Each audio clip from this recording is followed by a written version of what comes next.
do it.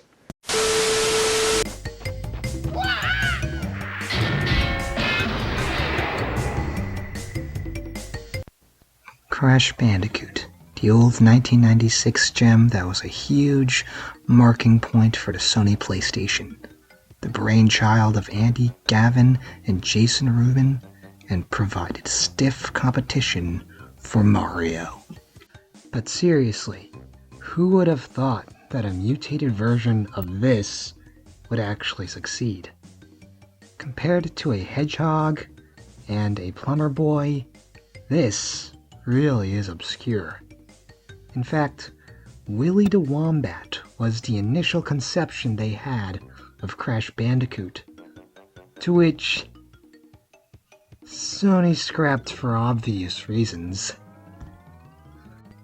The main reason they named him Crash has a lot to do with the fact that he smashes boxes, other names being Dash, Smash, and Bash. Naughty Dog even threatened to leave the production if Universal forced them to stick with the Willy name. So I still remember commercials like these, and one of the biggest selling points they had for Crash Bandicoot revolved around the fact that this was going to be the first major 3D action platformer. In fact, one of the code names for Crash Bandicoot was Sonic's Ass Game, which instead of their profile in a 2D perspective, you would be looking at the characters' back. Very similar to what we call today 2.5D. One might say that it's nothing too original, but here's the thing. I'm not really sure how important originality really is. There are only so many stories one can tell when they are writing, so similarly, what Crash Bandicoot did for the time was innovative. Being able to give a 3D perspective while doing side-scroller-esque levels. However, looking back at it now, it may not seem like much and can easily be drawn together with other 2D platformers. However, that does not make Crash Bandicoot a bad game. How well the game executes its mechanics is what really counts. The time has passed and age may not be on the side of the Bandicoot, so is this still a great breaking experience, or does it fail to leap over the pits of the modern-day gaming industry? Crash Bandicoot's biggest strength is the overall level design. To start, the pacing of the levels are very fluid. The game always takes the pleasure throwing obstacle after obstacle at you, and sometimes it presents these obstructions in interesting ways. In Road to Nowhere, the game has you jumping on falling pieces of debris. The level also makes good use of not making it obvious where the bridge is ending, almost making it appear seemingly endless, and you just don't know where the end will be. It's like a complete departure from the jungle and temple-themed levels usually seen in the game. Road to Nowhere feels like it's surrounded by empty space, and you can't really see what's ahead of you. Kind of like life, actually. Even within the levels, the game doesn't just throw everything at you at once. The levels have a gradual progression of introducing obstacles. They might introduce one or two types of enemies or obstructions at first, before combining it all with the entire onslaught of everything learned at the beginning of the stage. Take the lab as an example. The level begins with hitting exclamation crates to open doors and close the floor beneath you. Initially, these are only introduced separately. However, later on throughout the level, they get combined to create tricky platforming challenges like learning the time to jump in order to get to an opening and closing floor while avoiding being zapped. I dreaded going into this level, considering that I remember dying what felt like thousands of times towards the end. So my initial reaction was, oh shit, the lab. I've been dreading this the entire playthrough, but I know with my gaming skills, I can totally do this. But then I learned you could cheese this by jumping over to the side, which changed my thinking to, oh, well that wasn't so bad. If only I knew that the first time. Anyway, speaking of progression, the level designs feel varied as you make your way through Crash Bandicoot. Even though some of the designs just feel like harder versions of previous levels, Crash Bandicoot generally changes its level designs as you go further in the game. You start out with jungle levels, then you move on to the antique temples from the exterior to the interior. Finally, you move on to the generator rooms and the laboratories in the third island. It makes Crash Bandicoot feel like you are taking a journey. I never really liked it when people would state that Crash Bandicoot was just a standard 3D platformer. Maybe on the surface it appears that way, but Crash Bandicoot has subtle aspects like telling an odyssey through level design that makes it interesting. I guess one thing that a lot of people discuss with 3D platformers is how seriously should the stories be taken. Most of the stories in Ape Escape, Spyro, and such has a lot to do with very simple narratives, and Crash is no exception. The narrative of Crash Bandicoot is lighthearted in tone, but it serves its purpose in creating a structure for the gameplay. Crash Bandicoot has to make the long trek back to Cortex Castle in order to fight against Dr. Neo Cortex and rescue his girlfriend Tana.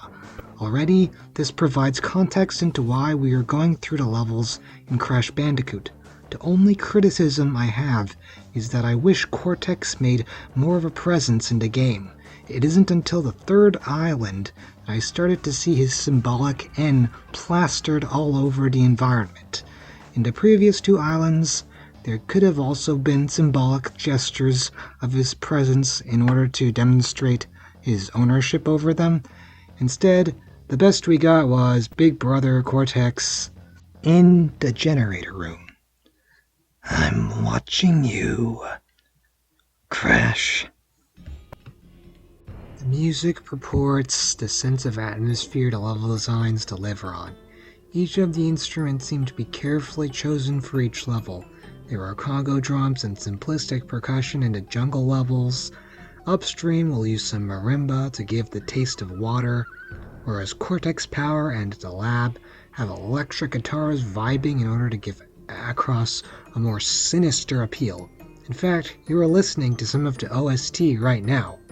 While the presentation and level designs are the strongest aspect of the game, Crash Bandicoot can run into some issues with regards to some aspects of the gameplay and the simple controls. Most of the bosses can be beaten under 5 minutes because they are mostly forgettable and all have simplistic patterns. Wait for the boss to reveal their weak spot, then attack. Nothing much to say here, and they're all just forgettable. Another aspect that seems to commonly get a lot of criticism are the controls. Now, I never had too much of an issue with the controls. However, there are little things like how Crash's spin does cause him to drift a little bit with forward momentum. If you aren't careful, this can send you hurtling towards a bottomless pit if you spin while moving. Another small issue is the jump.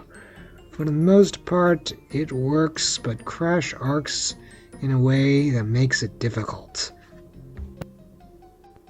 Sometimes it can be hard to judge the distance between 2 points of a platform, so I might nudge the directional button a little bit in order to avoid overjumping it. However, the jump feels heavy and it can sometimes feel as if Crash doesn't get enough airtime. I don't know, just something I notice. The way to adapt through this is to hold down the X button. This way, Crash will be propelled even higher into the air. And then of course there's the infamous save system of Crash Bandicoot. Now I know that in 1996 maybe password saves were a big deal, but considering the rather ambiguous nature of the save system, I would recommend beating the game in one sitting. If you're any good, this isn't too hard of a task. For me, just zooming through the game took about 3 or 4 hours, but for the people that want to beat the game in several sittings, this can make it really difficult considering that the save system sends you back to the level before. Of course, a 3D platformer wouldn't be one without the collectibles. Crash Bandicoot has 2 types of collectibles, keys and gems. Gems are the prime collectibles within the game. You have to break all the boxes and not die. If you break all the boxes but die, you get sent to the map, and if you get to the end, no death, but fail to break all the boxes, you get to see Crash get smashed, no pun intended. Keys are mainly unlocked by collecting Cortex and Brio tokens, which takes you to a bonus stage. Now I've never beaten this game 100%, but you get to the Great Hall and the gems create a bridge so that you can cross over to Tana and you don't even have to fight the final boss. Honestly, I wouldn't recommend finishing this game 100%. It's a little too much, beating all the levels without dying while trying to break all the boxes. I know, I'm a filthy casual, fuck me. Just beating it normally was rewarding enough for me. So overall, do I like Crash Bandicoot? I think it provided a great starting point for the series. It's kinda what I always say about the first game issues. However, the first game issues don't really ruin the game for me. For the most part, the negatives that I just mentioned are minimal and don't really affect the game too much. However, 100% completion could have been more doable, the save system could have been implemented better, and the jumping physics aren't perfect, but it doesn't really affect the game too badly. It's a game that can be picked up from time and time again, but definitely isn't something that I'd go for a completionist run or anything. I know there are a lot of people that have beaten this game 100%, and if you are up to the challenge, more power to you. However, like I said, it isn't recommended since there are too many problems preventing it from being a fun game to complete. So if you are satisfied with beating a game normally, then Crash Bandicoot is for you. But if you have the urgency to 100% complete games, then prepare for a desperate struggle. And not to mention that Crash Bandicoot spawned a whole host of sequels well beyond the 90s era, before dying in 2008, and then being revitalized with the Insane Trilogy and Crash 4. Whether you love or hate the changes the Bandicoot has gone through, Crash Bandicoot 1 doesn't seem to get the recognition it deserves for building up a legacy. Seriously, when I read articles like these, it kind of saddens me when people at the controls or the D-pad usage get in the way of them liking the game. Sure, maybe it's a product of its time, but if you put it under a microscope, Crash Bandicoot is still a solid 2.5D platformer that manages to push past the barrier of modern gaming even with its flaws.